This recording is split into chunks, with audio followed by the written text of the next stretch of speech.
We're all having some technical difficulties. My storage was getting full there, so I kind of made some corrections.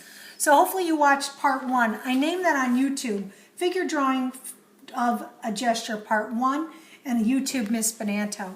So we'll look at that in a minute. Where we left off was here, if we go back down here. We had my figure drawn. I started to make the line for the shoulders and the hips, and then I made circle joints.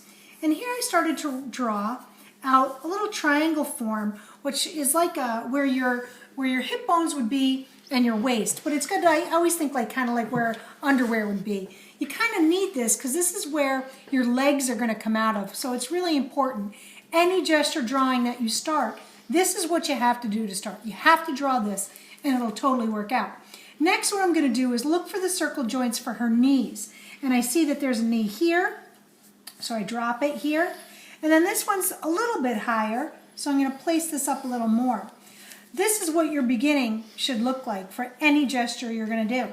Now I'm going to go in and kind of connect the dots. I'm going to roll this in from a neck down into her shoulders.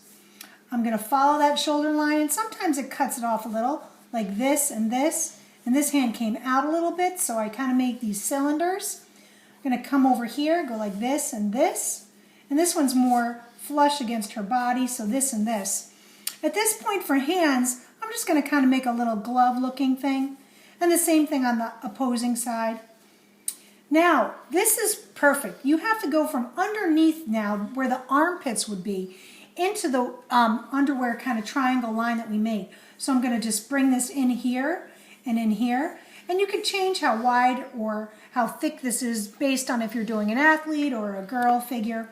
And I see male. this here, or male. And we see